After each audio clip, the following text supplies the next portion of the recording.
Good afternoon. I'm Wade Crump, functional introvert, and I'm going to talk about the state of Maryland and how I did an import of of Howard County, and I live there. Some notes on Maryland. It has many dedicated mappers. We have some insanely good contributions from Lyft. The state does area photography for every 3 years, which is wonderful.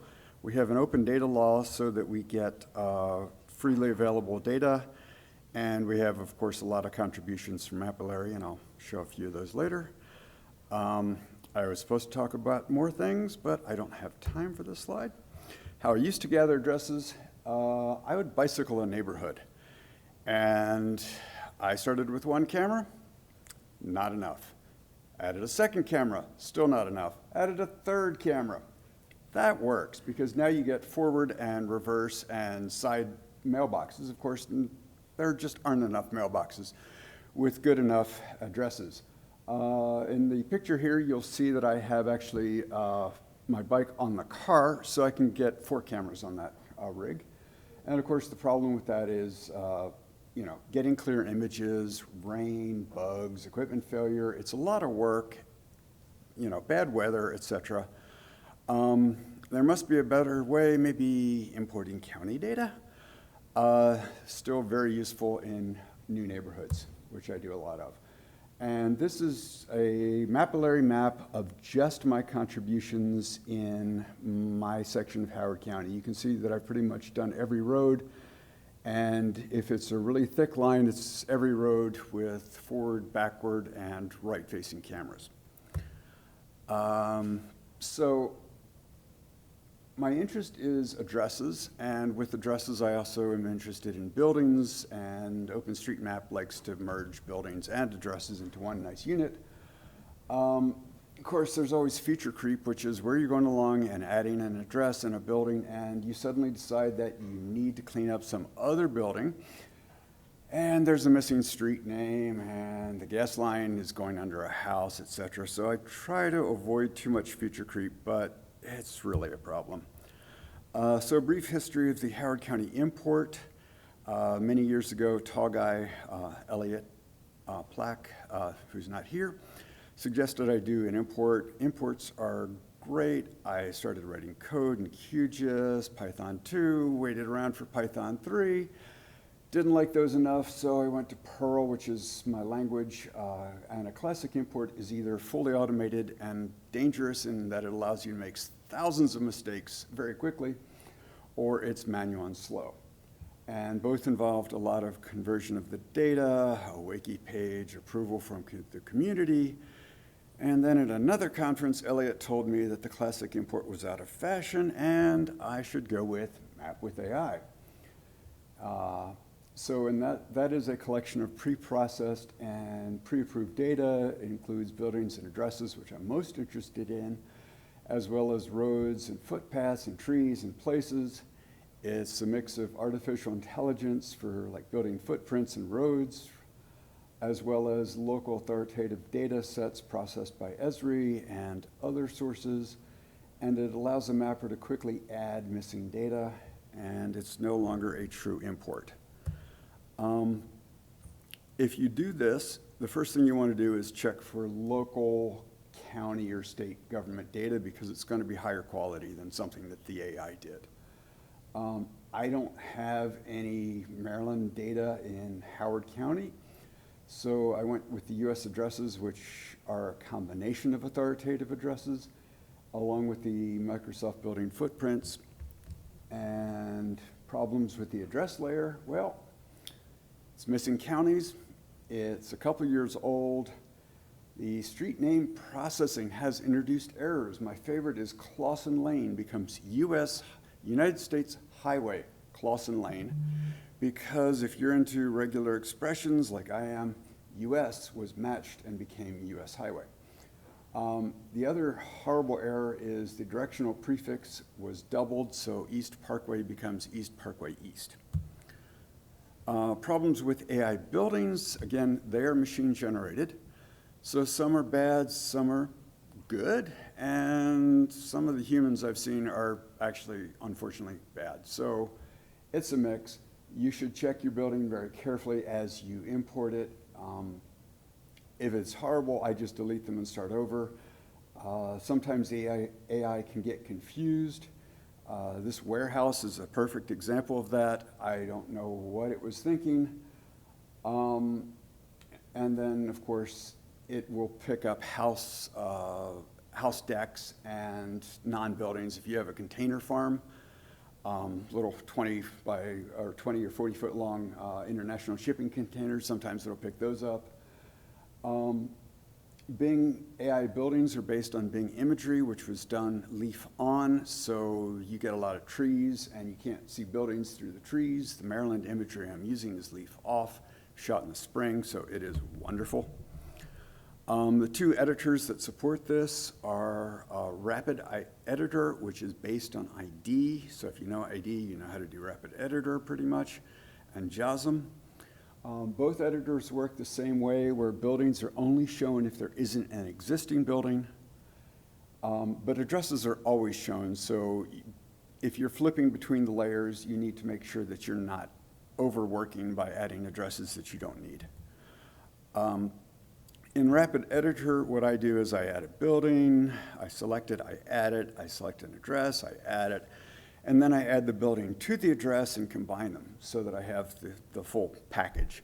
That limits me to 50, or Rapid limits me to 50 objects per change set, which is only 25 addressed buildings. And occasionally it will suggest a building that isn't there, but it will also tell me that I have overlapping buildings. I often have issues with searching with Rapid, so I actually start ID and then edit the URL down to Rapid ID, as you see there. Here is a picture from Rapid Editor, and it shows purple buildings and roads and yellow address points. And you can see it's suggesting a little bit of an extension on a driveway, as well as a whole bunch of buildings and addresses. One of the addresses is off of the building. I slide that over so I can get it in there. JASM is the power editor. It needs a plugin, the Map with the AI plugin. I've put a note there as to the documentation. There's no limit as to the number of addresses that you can put in. It will automatically combine a single address into a building. And if you aren't using it, I love the paint style colored streets because it will color the streets and the buildings, and it will also show the non-addressed buildings in white, which is very helpful. And of course, JASM has excellent validation checks. So, you know, it'll look at, it will flag duplicate addresses, overlapping buildings, and does the street name of the address match a street name on a street. How I edit, I pick an area using QA poll CH or OpenStreetMap or my own tools. I'll show you a little later.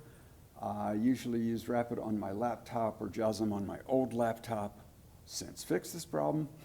JASM is excellent for its building tool as well as the terracer. There are a lot of row homes in my county, and that is a great tool. I've occasionally found that JASM will completely freak out and forget what buildings need to be added and will give me nothing.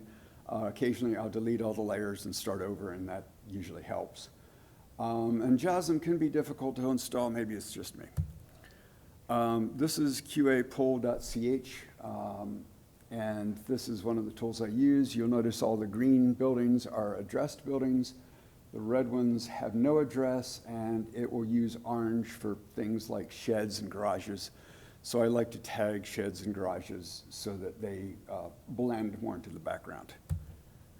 And how do I do a big address task like this? Well, there's 100,000 addresses in Howard County.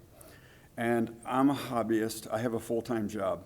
I try to keep things interesting. I started with the largest zip code in our county, 14,000 addresses, and now I just kind of flit about wandering the countryside. And I'm going back to being a little more methodical now because I've gotten so much done and try to fill in more areas. Because there's not a lot of tools out there, I wrote some of my own. I used some tools from the abandoned Howard County import. I will pull down the Maryland address data, and if you don't have Maryland addresses, you can also pull from the National Address DB. I have an import tool. It does all the needed steps like deproject to geographic coordinates. It does the street name expansion.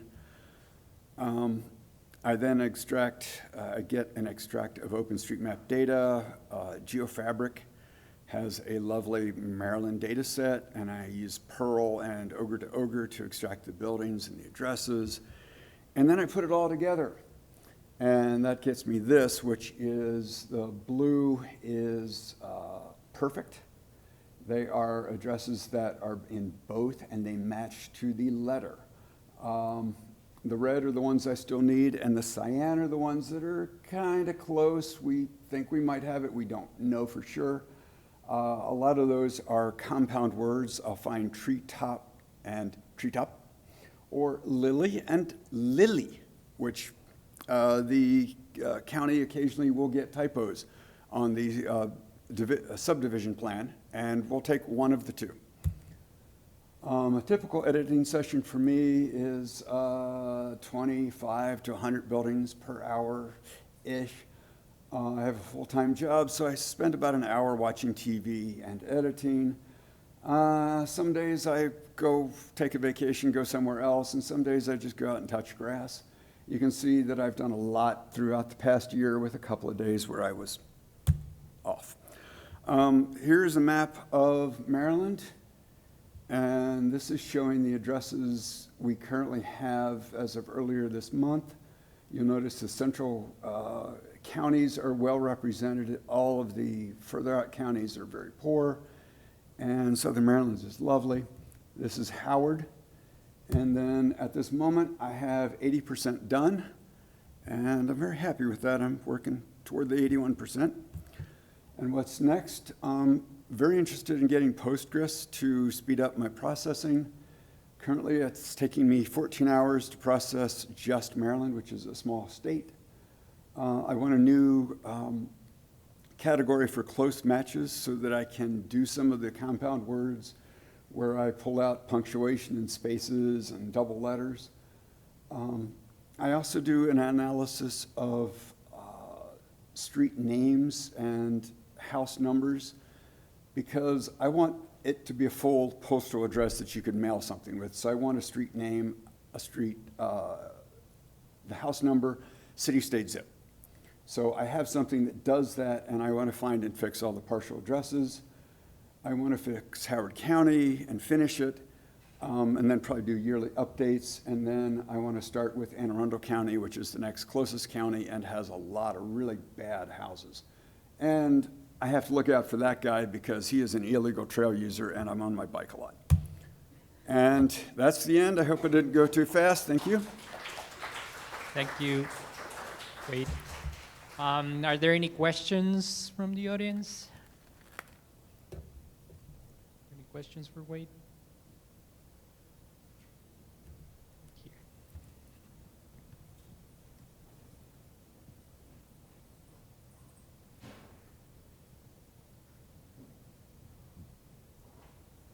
Hi, thanks so much for your talk. I really enjoyed hearing your in-depth processes. Thank you. My question is, with all the knowledge you've gained through doing all of this, what are your next steps? What is kind of your next foray into the future of your mapping journey? Some of the next steps are just to continue expanding outward. I have a very, it was a very hard-coded tool. It's now a configuration file so that I can load up county data from pretty much a random county as long as I plug in, their parameters and how I change them into OpenStreetMap parameters, so that I can load up anything in Maryland and Delaware, and I'm working on, more Perl programs to do more QC. Thank you. Any other Anything else? questions for Wade? Thank you, Wade. Thank you Thank very you. much.